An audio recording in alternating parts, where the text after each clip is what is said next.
The chamber was silent, and that silence was worse than shouting.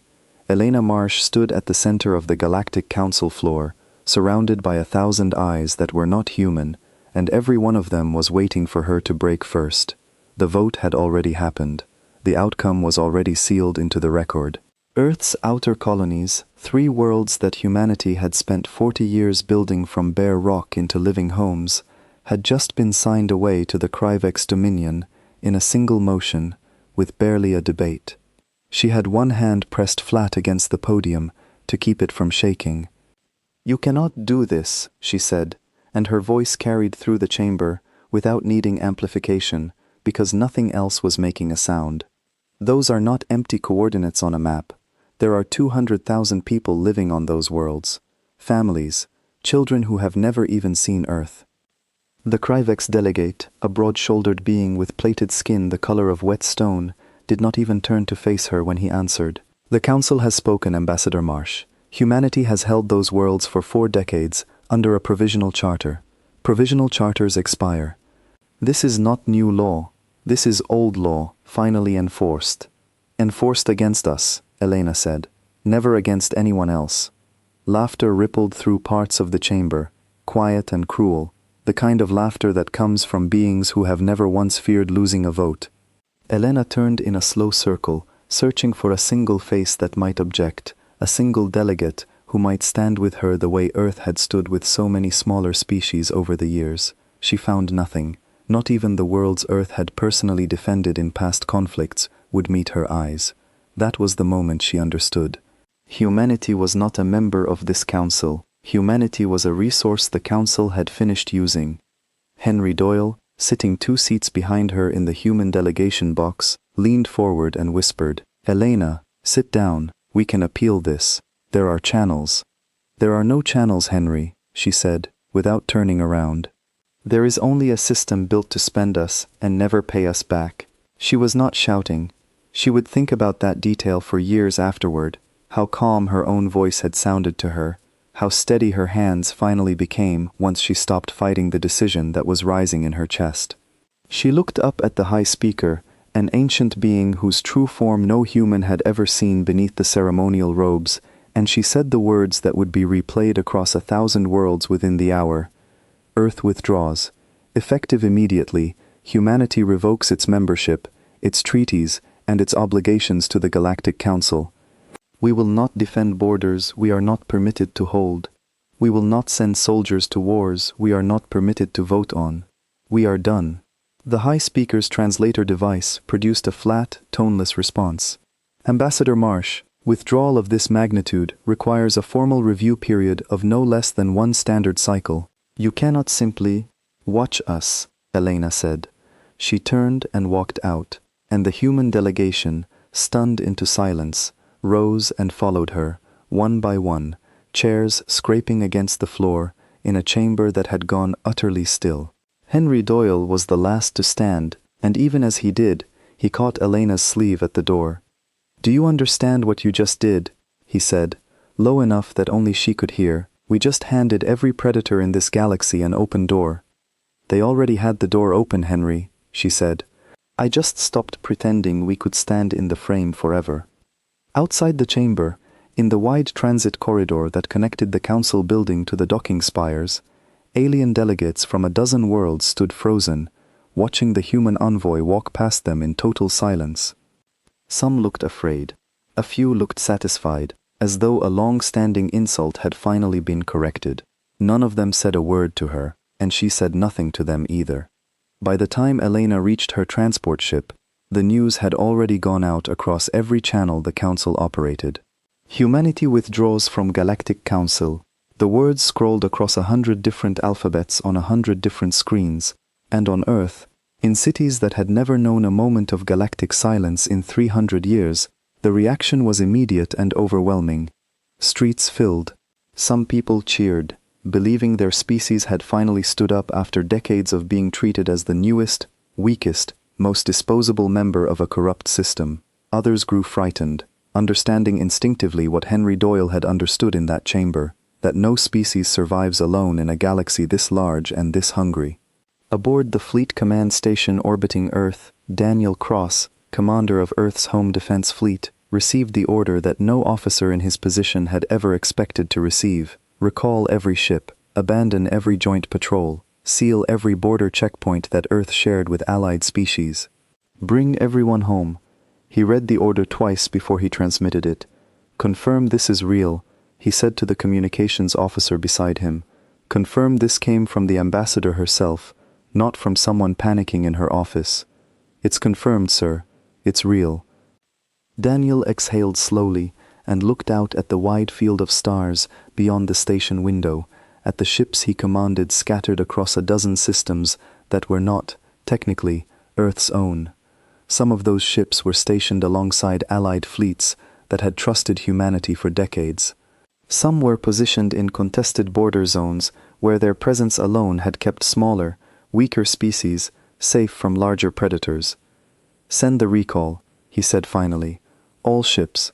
Full withdrawal within 72 hours. Word spread through the fleet, like a current through water. On a border station near a quiet mining world called Issa, a young Earth pilot named Nathan Cole sat in the mess hall reading the recall order on a datapad, surrounded by Issan crew members who had worked beside humans for 6 years without a single serious conflict between them. You're leaving, said one of the Issan engineers, a small creature with soft violet eyes that had always reminded Nathan of his grandmother's garden lanterns. All of you, tomorrow. Orders, Nathan said, and he hated how small the word felt in his mouth. Who protects us when you go? Nathan did not have an answer, because there was no answer. Yissa had no fleet of its own. It had never needed one, because the joint patrol had always been enough. Now the joint patrol would be gone within 3 days, and Yissa would be exactly as defenseless as it had been before humanity ever arrived, except now every predator species in the region knew precisely how defenseless it was. Back on Earth, in the ambassador's private office, Elena Marsh sat alone for the first time since the vote, staring at a wall screen filled with incoming messages from governments across the planet. Some praised her, some condemned her. A handful, quiet and careful in their wording, asked the only question that actually mattered. What happens now? She did not know. She told herself, again and again through that long first night, that she had made the only decision left available to her, that a species cannot remain a member of a system built to exploit it forever. She believed that. She still believed it the next morning, when the first reports came in from the border regions humanity had just abandoned, ships moving into Yissa's territory that were not Yissan, fleet activity spiking near 3 former human colonies that now belonged, on paper, to the Kryvex Dominion. A distress signal from a small trading outpost that had, until 72 hours earlier, relied entirely on human patrol ships for protection, now gone silent mid-transmission. Elena Marsh read each report as it arrived, and somewhere beneath the certainty she had carried out of that chamber, a colder thought began to take root.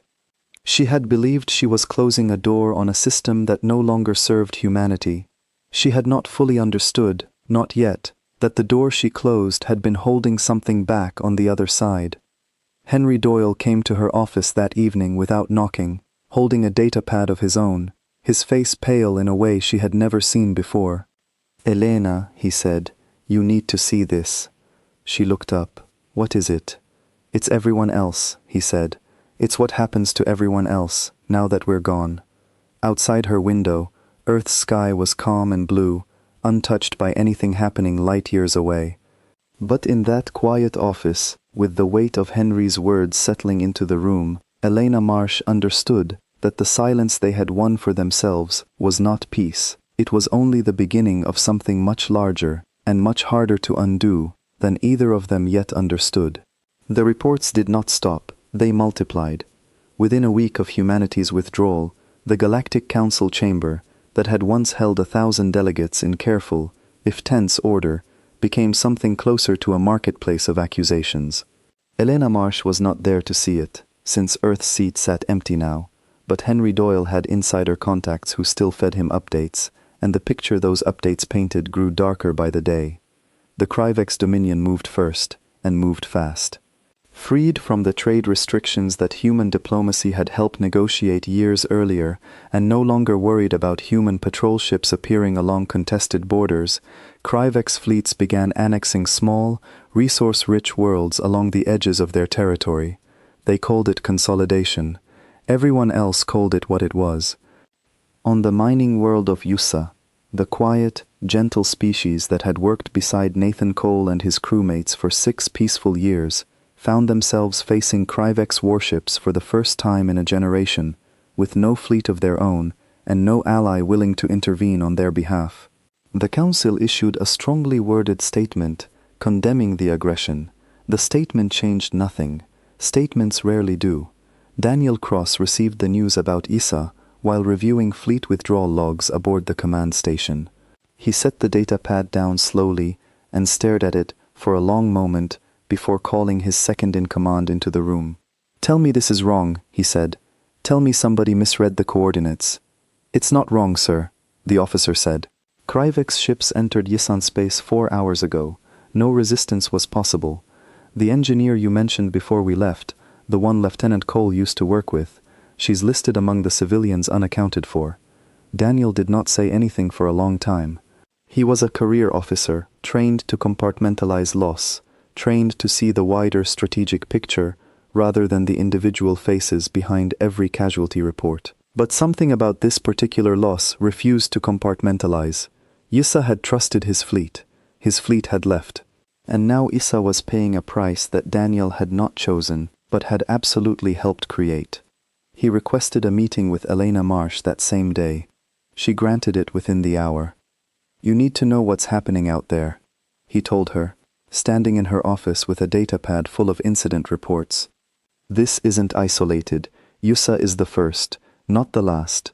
There are at least 11 other regions where human patrol presence was the only thing keeping larger powers in check. All 11 are now showing hostile fleet movement." Elena looked through the reports in silence, her jaw tightening with each new entry. "The Council should be responding to this, containing it."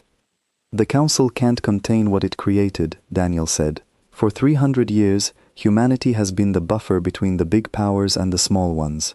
Nobody else wanted the job. Nobody else was positioned to do it well.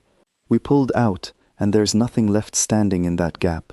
We pulled out because they used that position to bleed us dry," Elena said, more sharply than she intended. "Every dangerous patrol route, every unstable border, every conflict nobody else wanted to touch, that all went to Earth. And when it came time for the Council to actually protect something that mattered to us, they voted our colonies away without blinking." "I know," Daniel said. "I was in that fleet. I felt it too, but knowing why the door opened doesn't change what's coming through it." Elena had no answer for that, and the silence between them stretched uncomfortably long. The situation did not improve. If anything, it accelerated in ways that surprised even the analysts who had spent their careers studying interspecies conflict. The Sithari hive, an insectoid civilization that had once waged brutal, sprawling wars across a third of the galaxy before human-brokered treaties forced a fragile ceasefire generations earlier, began stirring in ways that alarmed every intelligence agency watching them. Grace Bennett, a xenobiologist working with Earth's Intelligence Division, was the first to flag the pattern. She had spent years studying Sithari communication signatures, and something in the recent chatter set every instinct she had on edge. "Their Queen broadcasts have changed structure," she explained to a small emergency briefing that included Elena, Daniel, and a handful of senior advisors. "For the last 40 years, Sithari broadcasts have followed a pattern consistent with peacetime hierarchy: resource allocation, internal governance, standard maintenance directives. In the last 5 days, that pattern has shifted entirely toward what our models classify as mobilization language." "Mobilization for what?" Henry Doyle asked, though everyone in the room already suspected the answer. "War," Grace said simply. "The Sithari haven't fought a large-scale conflict since the treaties that ended their expansion. Those treaties were built and enforced with heavy human involvement.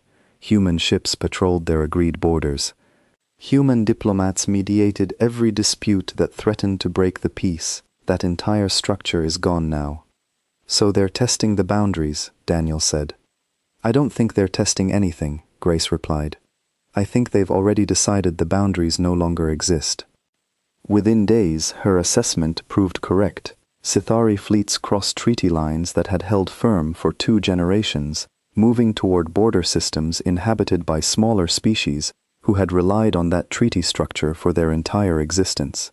Panic spread across a dozen worlds simultaneously. Refugee ships began launching toward any system perceived as safe, and increasingly, that meant human space, since Earth's territory remained the one region not currently under active threat. Laura Bishop, a journalist who had spent years covering interspecies relations for one of Earth's largest news networks, was among the first humans to interview refugees arriving at Earth's outer checkpoints. What she found unsettled her deeply enough that she pushed her editors to run the story immediately, without the usual review delays. They keep asking the same question, she told Elena during a private meeting arranged through Henry Doyle's office.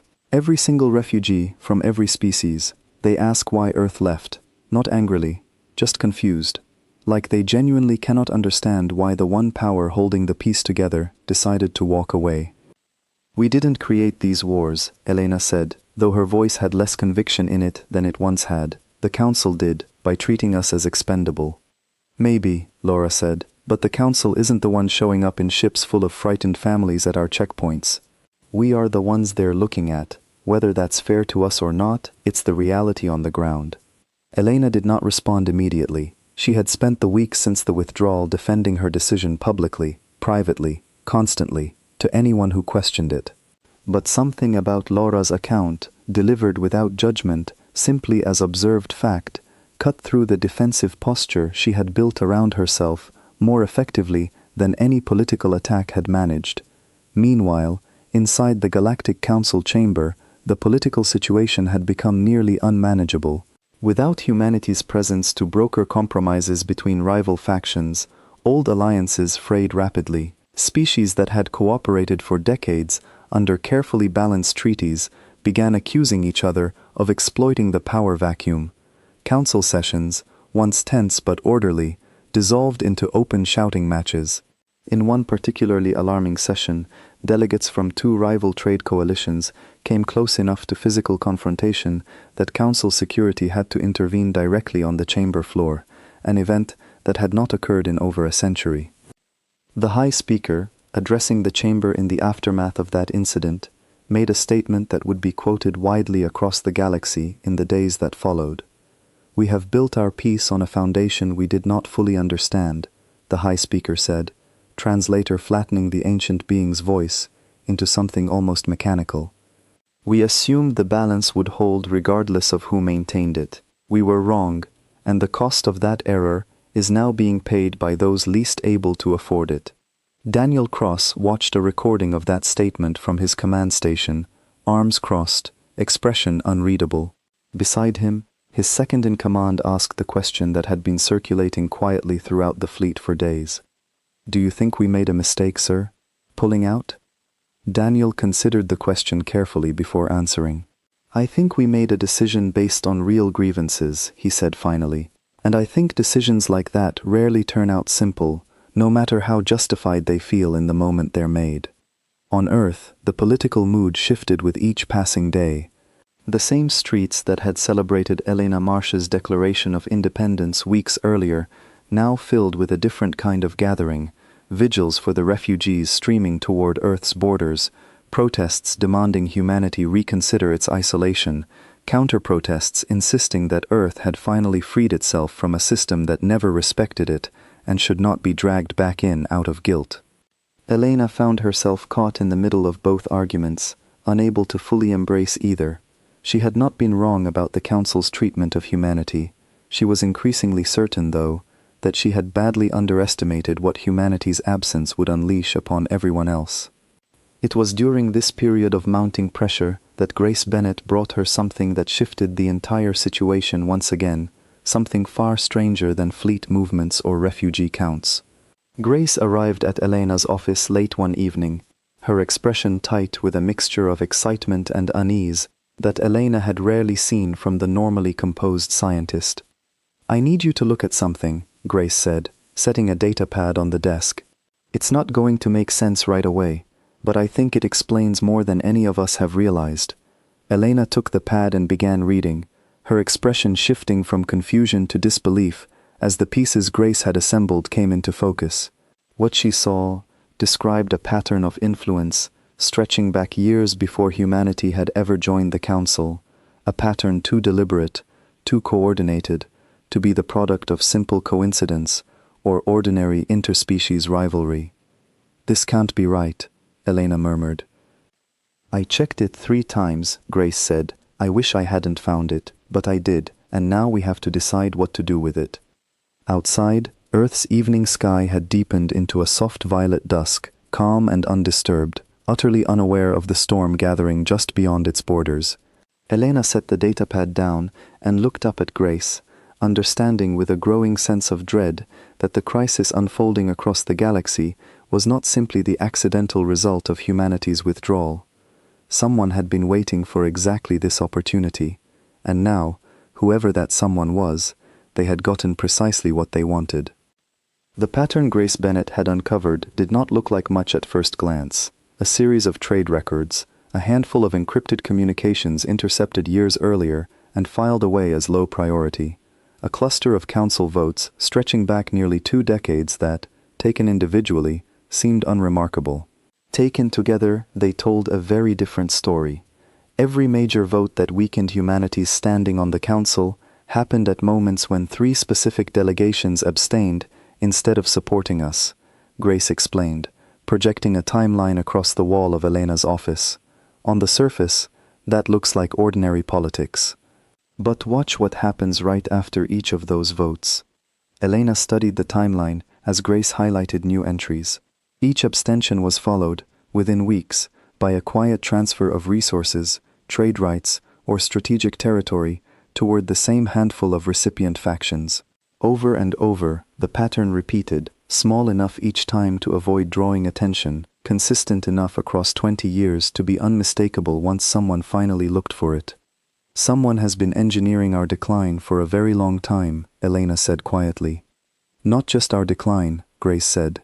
"Look at what happened the moment we actually left." She pulled up a new set of data, this one mapping the exact fleet movements of the Kryvex Dominion and the Sithari Hive in the days immediately following Earth's withdrawal. These weren't reactive movements. Reactive fleets take time to mobilize, especially fleets this large. These ships were already prepared, already fueled, already staged near the borders they crossed. Someone knew we were going to leave before we announced it. Elena felt a cold weight settle into her chest. That's not possible. The decision to withdraw was made inside that chamber, in the moment. "I made it myself. I believe you," Grace said. "But I think you were pushed toward that moment long before you ever stood at that podium. Every insult, every unfair vote, every slight against humanity over the last several years, they all fit a pattern designed to provoke exactly the reaction you gave. Someone wanted humanity to walk away. They built the conditions carefully enough that when the moment came, walking away felt like the only dignified choice left." Henry Doyle, who had been silent in the corner of the room throughout the presentation, finally spoke. "Who benefits from this? Who gains enough from humanity's absence to spend 20 years engineering it?" Grace hesitated before answering. "That's the part I haven't been able to confirm. The trail leads through too many shell entities and encrypted intermediaries. But there's a signature buried underneath all of it, a set of encryption protocols that don't match any known council members' systems. Whoever is behind this has been operating outside the normal structure of galactic politics entirely. An outside power," Elena said slowly. "Or something inside the council that has learned to hide extremely well," Grace replied. The implications settled over the room like a physical weight. If Grace's assessment was correct, the chaos spreading across the galaxy was not simply the unintended consequence of a reasonable, if painful, political decision. It was the deliberate result of a plan set in motion long before Elena Marsh ever stood at that podium, a plan that had used humanity's own justified grievances as the mechanism for its own execution. Daniel Cross arrived shortly after Grace finished her presentation, summoned by Elena through an urgent message. He listened to the full briefing without interrupting, his expression growing darker with each new detail. "If this is true," he said finally, "then whoever engineered this isn't finished. They got exactly what they wanted from us. Which means the collapse we're watching right now is only the first phase of something larger." "What could possibly be larger than a galaxy-wide war?" Henry asked. "I don't know," Daniel said, "but I don't think humanity's exit was the goal. I think it was the tool. Whoever built this wanted the galaxy destabilized, and they used us to knock the first domino over, because we were the piece holding the most weight." The room fell silent again, each person turning the implications over in their own mind. Elena walked to the window and looked out at Earth's calm evening sky, thinking of the countless refugee ships now gathering at the planet's outer checkpoints, of Nathan Cole's Yisan colleague, who had vanished the moment Kryvek's ships arrived, of the Sithari fleets crossing borders that had held firm for 2 generations. "We need proof," she said finally, turning back to the room. "Real proof, not just patterns and suspicion. If we go to what remains of the Council with an accusation this serious, and we're wrong, we destroy any chance of ever rebuilding trust with anyone out there. But if we're right and we say nothing, we let whoever did this finish what they started." "How do we get proof?" Henry asked. Grace already said the trail goes cold behind unknown encryption. Grace considered the question carefully. "There's one option. Risky, but possible. The encryption signature I found matches activity routed through a relay station in neutral space, a place called Korvex Station. It's technically unclaimed territory, used mostly by independent traders and information brokers who don't answer to any single government. If someone has been running a long-term operation like this, there's a strong chance they've used that station as a communication hub at some point. If we can get access to their historical relay logs, we might be able to trace the signature back to its actual source." "Korvex Station is deep in contested space," Daniel said, "right in the middle of the region where Kryvex and Sithari forces are currently converging. Sending a ship in there right now is not a simple diplomatic errand. It's walking directly into an active conflict zone." "I understand the risk," Grace said, "but if we don't take it, we may never learn who is actually behind this, and the galaxy keeps burning while we stay safely out of reach." Elena looked between Daniel and Grace, weighing a decision that felt, in its own way, as heavy as the one she had made in the council chamber weeks earlier. This time, though, she was not acting on anger or wounded pride. She was acting with fuller knowledge of the consequences, and that made the choice both harder and clearer. "We send a small team," she said. "Quiet, fast, minimal footprint, not a fleet, not a show of force. We can't afford to look like we're re-entering galactic conflict, not while public opinion at home is already split over whether we should have left in the first place." "I'll lead it myself," Daniel said immediately. "No," Elena said. "You're too visible, and Earth's Fleet Command can't afford to be seen taking unilateral action outside our borders right now. It has to be smaller than that. Quiet enough that if it fails, it doesn't become another political disaster." After a long discussion, the team that assembled to travel to Korvex Station numbered only 4. Grace Bennett, whose technical expertise would be essential to accessing and interpreting the relay logs. Nathan Cole, whose piloting skill and first-hand experience with the collapsing border regions made him uniquely suited to navigating the dangerous approach. A quiet, methodical intelligence officer named Oliver Grant, whose specialty in encrypted communications complemented Grace's biological and technical background, and Laura Bishop, who insisted on joining despite the obvious danger, arguing that if the team uncovered proof of a hidden conspiracy, the galaxy needed to hear about it from an independent source, rather than only from government officials with a political stake in the outcome.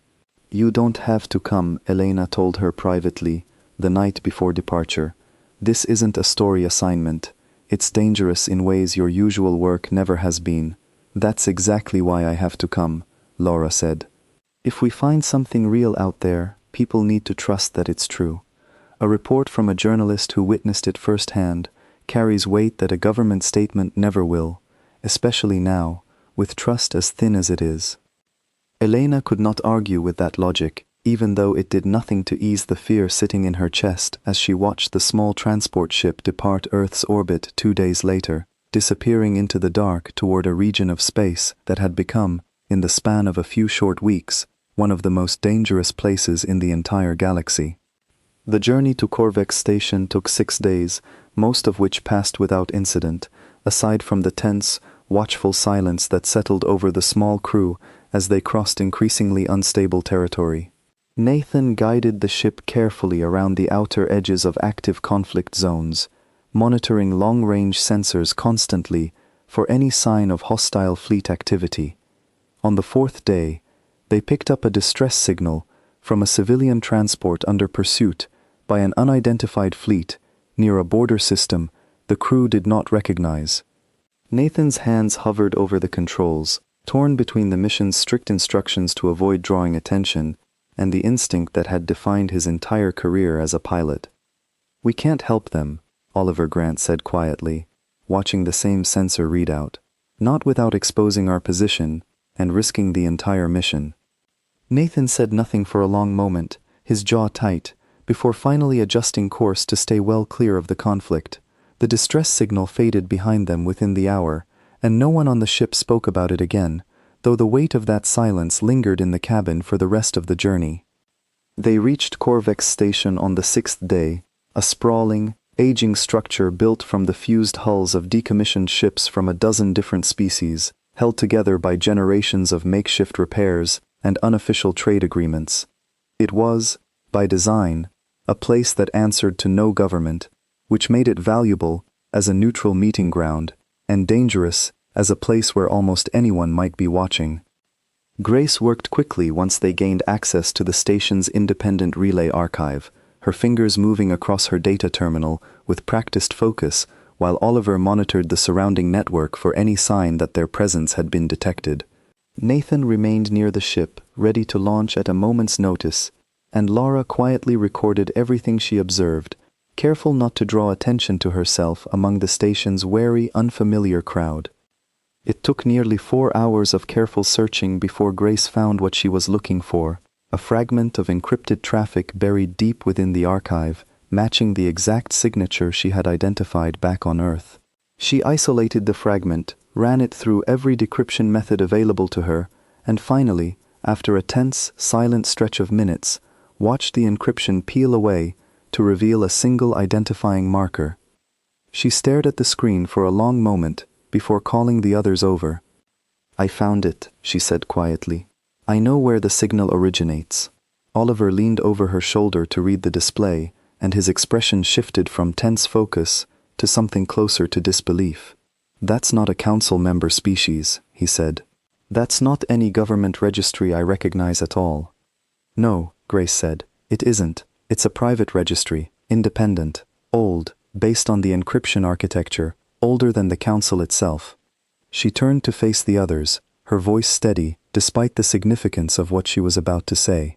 "Whoever has been engineering this collapse isn't a rival government trying to gain an advantage over humanity. It's something that predates the entire council structure, something that has been operating in the shadows of galactic politics since long before any of the species currently at war ever sat at the same table." The 4 of them stood in silence aboard the quiet, creaking station, each grasping the same unsettling realization at the same moment. The war spreading across the galaxy was not simply a series of opportunistic land grabs following humanity's withdrawal. It was the deliberate result of a hidden hand that had been shaping galactic events for far longer than anyone had ever suspected, and humanity's exit from the Council had been only one carefully placed piece in a much larger design. "We need to get this information back to Elena," Laura said. "Now, before whoever this is realizes we've found them."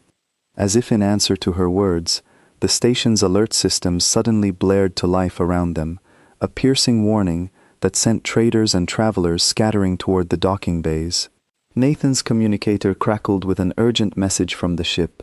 "We've got incoming fleet signatures," he said, his voice tight. "Multiple ships, closing fast, and they are not broadcasting any identification at all." Nathan Cole did not wait for further confirmation. He sprinted through the narrow, crowded corridors of Korvek's station with Grace, Oliver, and Laura close behind him, weaving past frightened traders who had already begun scrambling toward whatever ships they could reach. The station's ancient alert lights flashed a dull red along the walls, and somewhere above them, the low groan of the structure's aging hull seemed to tremble under the strain of unfamiliar ships closing in from every direction. "How many?" Grace called out as they ran. "6 that I can count," Nathan answered, checking the reading on his wrist display.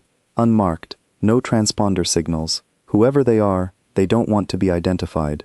They reached their ship with barely a minute to spare, the boarding ramp sealing behind them just as the station's docking bay doors began to shudder from impacts somewhere further down the structure. Nathan threw himself into the pilot's seat and had the engines online before the others had even strapped in. "Hold on," he warned, and the ship lurched away from the station just as the first wave of unmarked vessels swept through the docking corridor they had been standing in only moments earlier. The chase that followed stretched across nearly an hour of tense, high-speed maneuvering through the debris fields and gravitational currents surrounding Corvex Station. Nathan pushed the small transport ship through gaps between derelict hulls and old mining platforms that no larger vessel could safely follow, using his years of experience navigating the dangerous border regions to stay just ahead of pursuers who clearly knew the terrain far better than any ordinary trader should. "They're not trying to destroy us," Oliver observed, watching the tactical display as the pursuing ships repeatedly held back from firing, despite having clear opportunities to do so. "They're trying to capture the ship intact. That means they know exactly what we found," Grace said, "and they want it back before we can share it with anyone." Nathan guided the ship through one final punishing maneuver, threading between 2 collapsed mining platforms with barely enough clearance to avoid catastrophic damage, before finally breaking free into open space and engaging the ship's long-range engines. The unmarked fleet fell behind, unable to match the acceleration in open space, and within minutes, the pursuit had faded entirely from their sensors. The journey back to Earth passed in a tense, watchful quiet, the crew taking turns monitoring the ship's systems for any sign that they had been tracked or followed. By the time they reached Earth's orbit 6 days later, all 4 of them were exhausted, but Grace's data remained secure, carrying with it the first solid proof of the hidden hand behind the galaxy's unraveling. Elena Marsh met them personally at the docking bay, her relief at their safe return quickly giving way to urgency once Grace explained what they had found and what had happened at Corvex Station. If they were willing to send an unmarked fleet after 4 unarmed civilians just to recover this information, Elena said, reviewing the data in her office later that day, then we're closer to something they consider dangerous than I initially thought. "There's more," Grace said. "I cross-referenced the registry signature against historical council records during the return trip. It appears in trace amounts going back decades, always hidden behind layers of shell entities, but always present at key moments. Every major conflict the Council has quietly failed to prevent over the last 50 years carries the same faint signature somewhere in its background." "You're saying this isn't just about humanity," Henry Doyle said, having joined the meeting once word of the team's return had spread through Earth's government. "I'm saying humanity was simply the most recent and most convenient piece to move," Grace replied. "Whoever this is has been quietly destabilizing the galaxy for far longer than any of us realized, using each crisis to weaken cooperation between species just a little further, over and over, until the whole structure became fragile enough to collapse entirely once the right piece was removed." Elena sat with that information for a long moment before speaking again. "Then the only way to stop this is to force it into the open. If this hidden power depends on secrecy to keep manipulating events from the shadows, then exposure is the one thing it cannot survive." "That's a massive risk," Henry said. "We'd be accusing an unknown, clearly dangerous entity of orchestrating a galaxy-wide collapse, based on evidence gathered by 4 people during a single visit to a lawless trading station. If we're wrong, or if we can't prove it convincingly enough, we destroy whatever credibility humanity has left. And if we're right and we do nothing," Elena said, "we let this continue until there's no galaxy left worth saving." The following days were consumed by careful, deliberate planning. Elena understood that humanity could not simply march back into the Galactic Council chamber and expect to be believed, not after walking away so decisively weeks earlier. Trust, once broken, does not repair itself through a single dramatic announcement. It had to be rebuilt piece by piece, through actions rather than words alone. She began by reaching out privately to individual species rather than to the Council as a whole, starting with those hit hardest by the recent chaos. Her first contact was with representatives from Yissa, the quiet mining world that had lost its protection the moment humanity's fleet withdrew. The conversation was difficult. The Yissan representative, a calm but visibly weary figure named Tessik, did not hide his frustration during their initial exchange. "Your people left us with nothing," Tessik said. "No warning beyond a data transmission, no time to prepare, no alternative protection. We trusted the joint patrol for 6 years, and it vanished in 72 hours.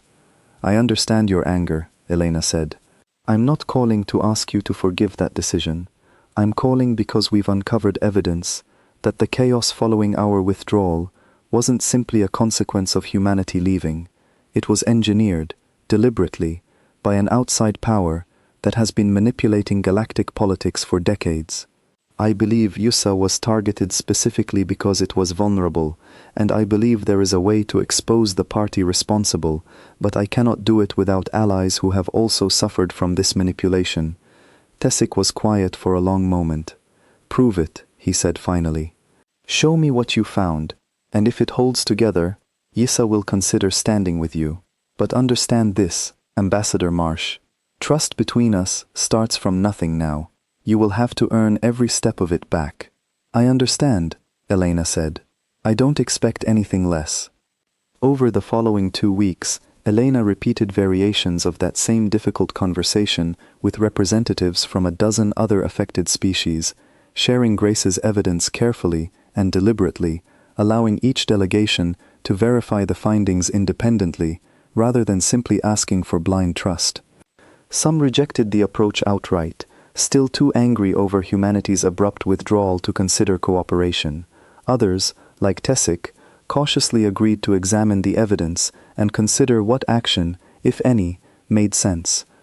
Daniel Cross, meanwhile, worked to quietly reposition Earth's fleet without triggering further political backlash at home, preparing contingency plans in case the coming confrontation required more than diplomacy alone.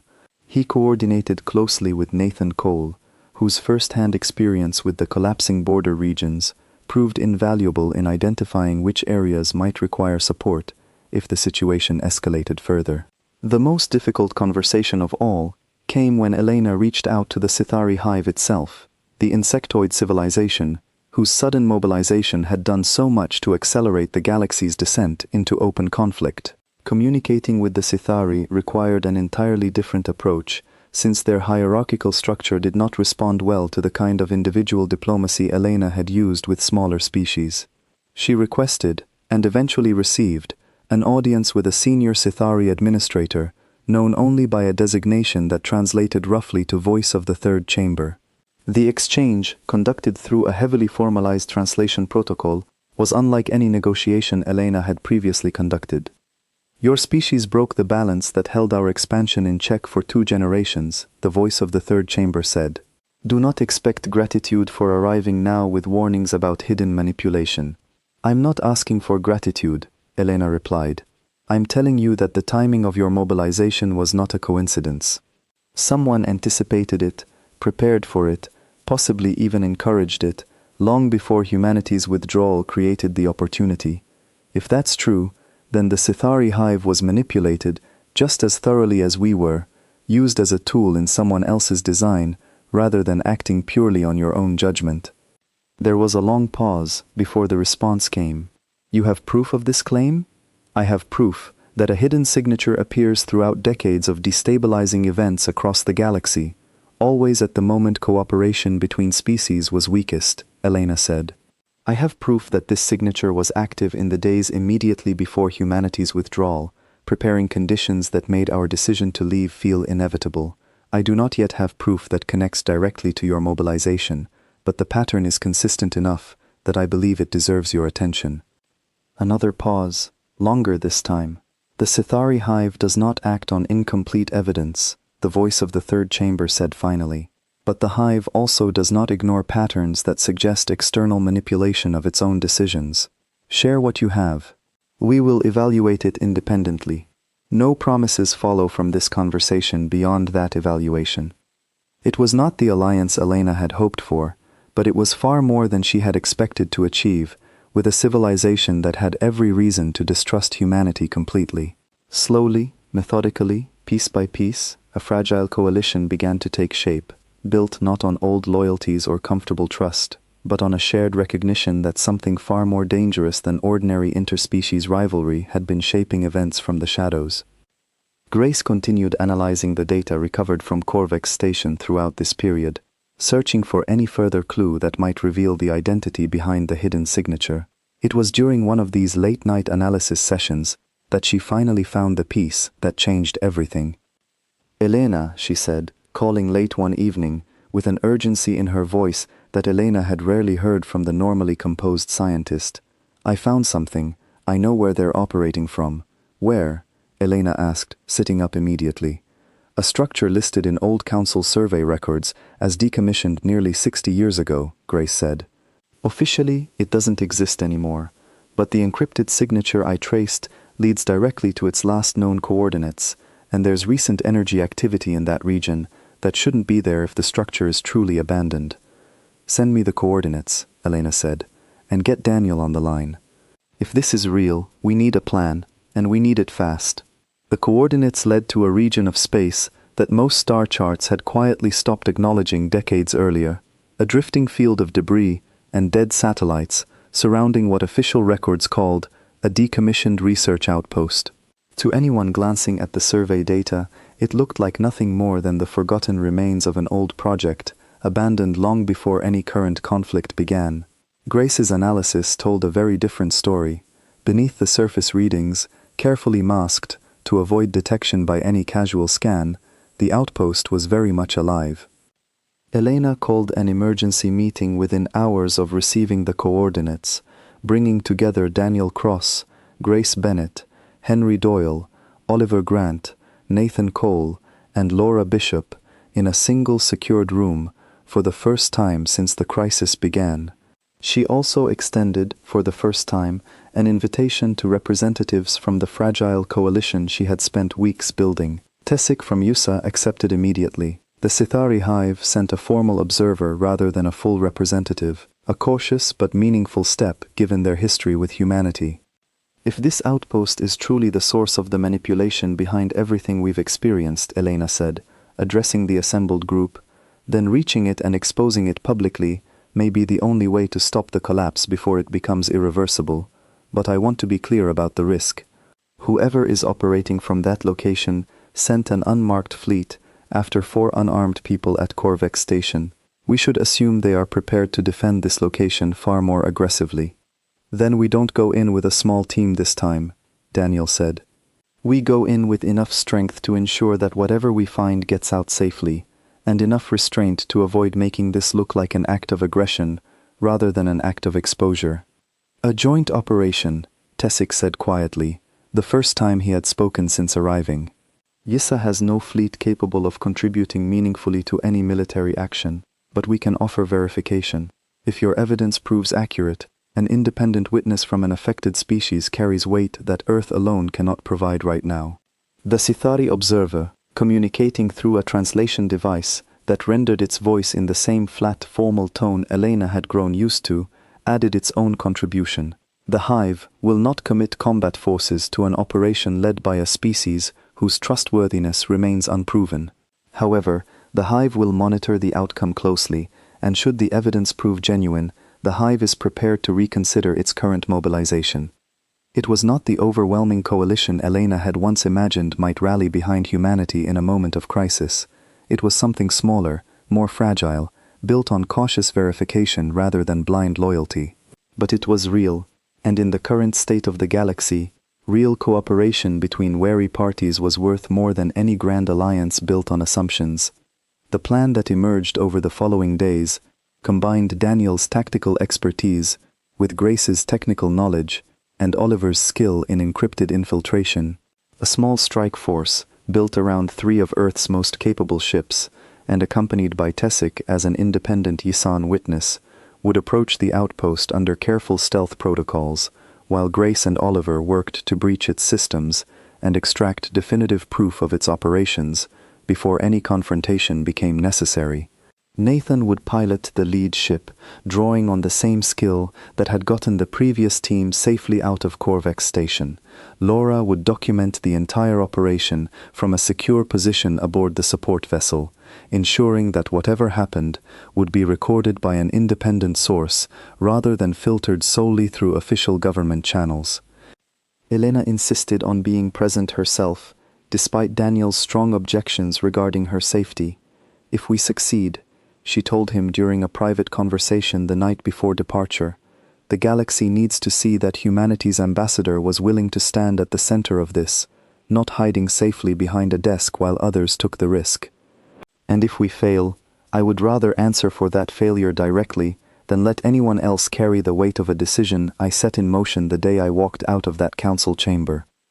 Daniel did not argue further, though the tension in his expression made clear how little he liked the decision. The approach to the outpost took place under cover of a natural debris field that had accumulated around the structure over decades of abandonment, providing the small strike force with enough cover to avoid early detection. Nathan guided the lead ship through the field with the same careful precision he had shown during the earlier escape from Korvek's station, while Grace and Oliver monitored the outpost systems from a safe distance, searching for the weakest point in its defenses.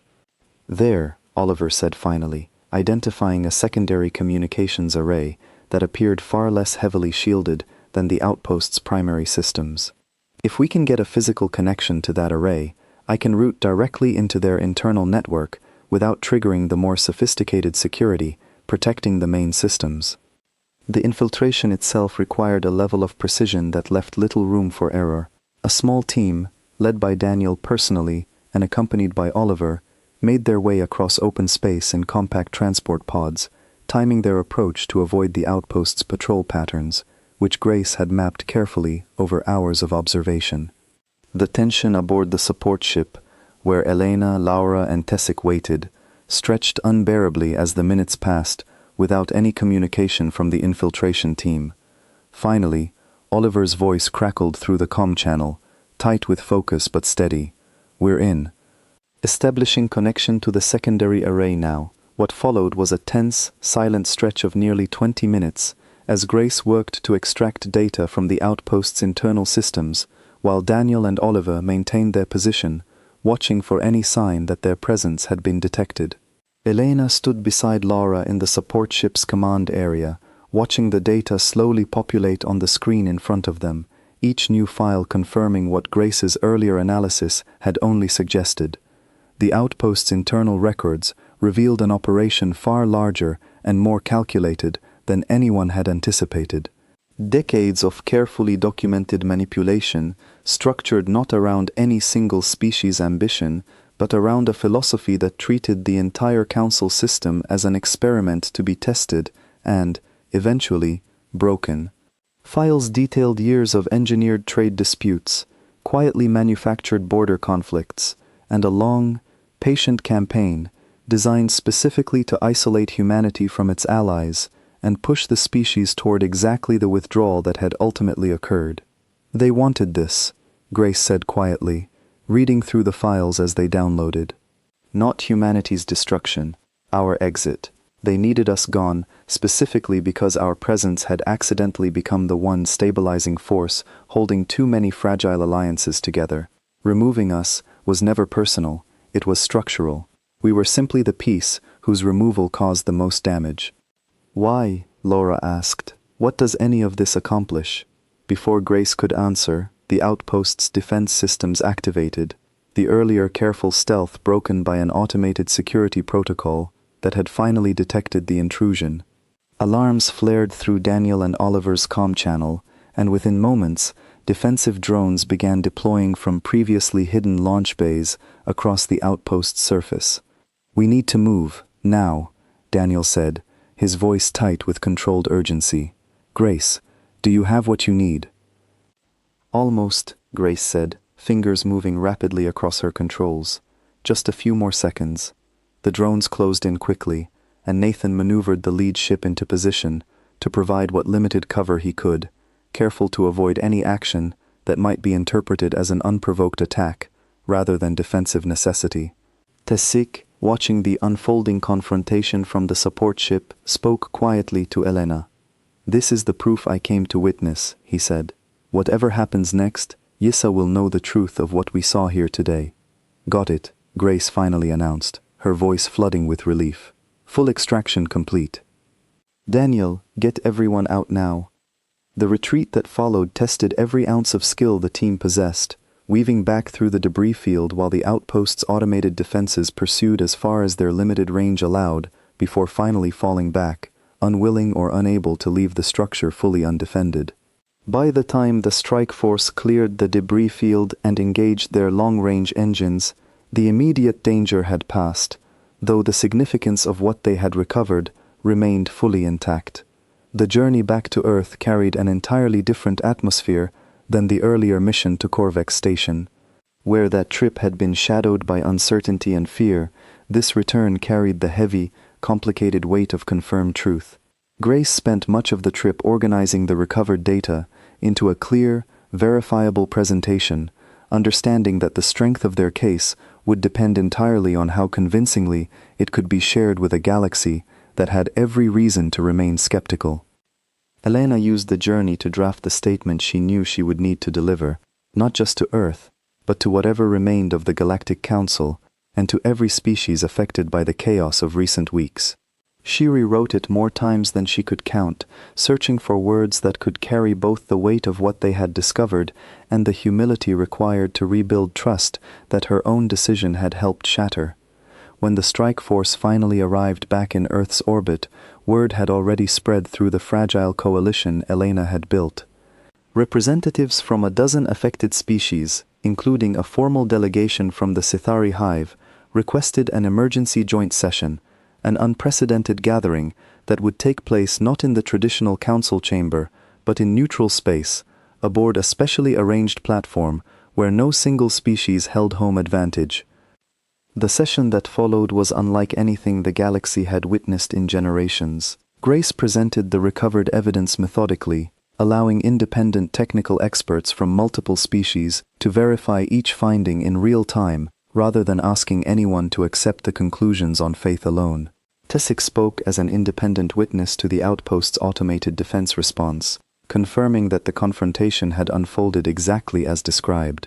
Even the Sithari observer, after conducting its own careful review of the data, confirmed that the recovered signature matched patterns the hive's own analysts had identified, but never fully understood, in relation to their recent mobilization.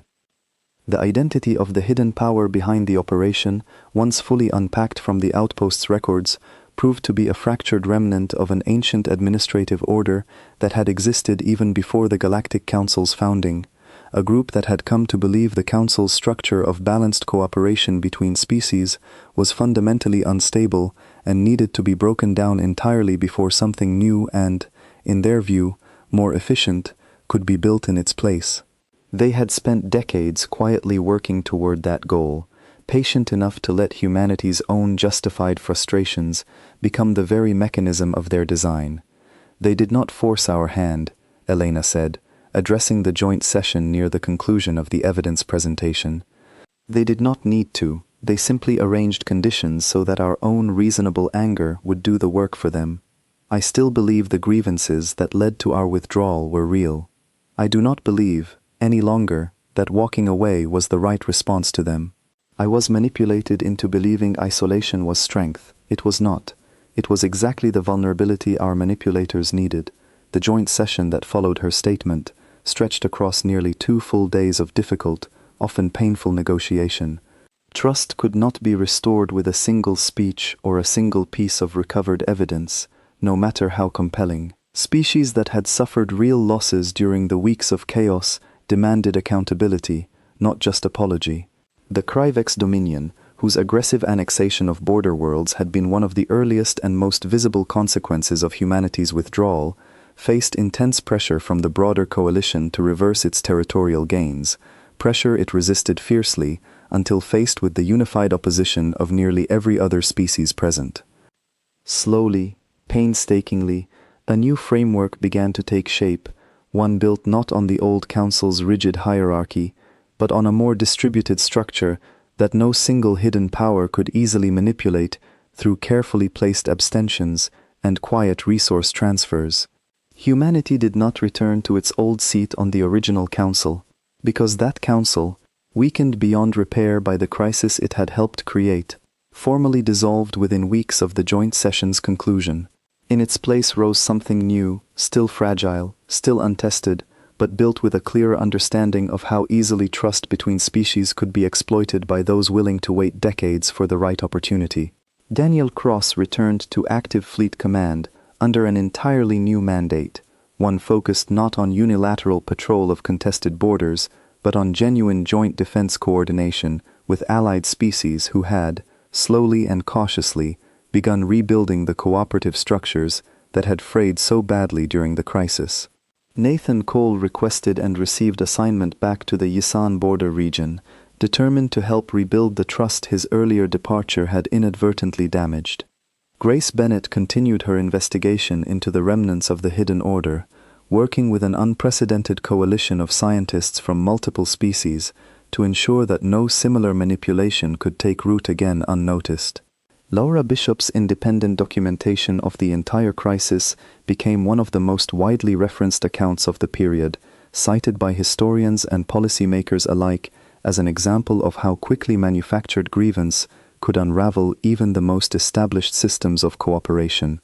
Elena Marsh remained at the center of the new structure that emerged from the crisis, though she carried the experience differently than she had carried her earlier certainty. She no longer believed that walking away from imperfect systems was, by itself, an act of strength.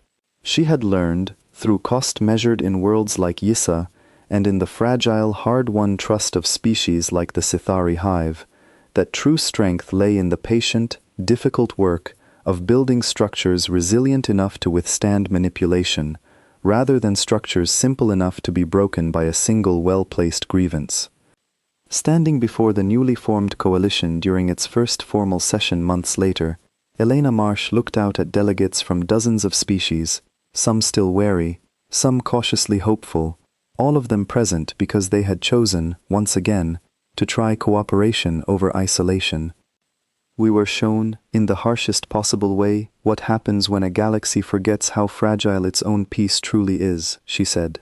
I will not pretend the wounds from these last months have healed. I will not pretend that trust, once broken, returns easily. But I stand here today because enough of us decided that the alternative, a galaxy fractured permanently by manipulation and mistrust, was a future none of us could accept. The chamber, quieter and more careful than the one Elena had walked out of months earlier, remained silent for a long moment before the Yisan delegate Tessic rose from his seat, followed slowly by representatives from a dozen other worlds, each standing not in the tense confrontation of the old council, but in something closer to fragile, hard-earned solidarity. The galaxy that emerged from the crisis was not the same one that had existed before humanity's withdrawal, and it never would be again. But for the first time in longer than anyone could quite remember, it stood not on the illusion of balance quietly maintained by a single overburdened species, but on the harder, more honest foundation of cooperation, chosen deliberately, by many, with open eyes to exactly how much could be lost when that choice was abandoned.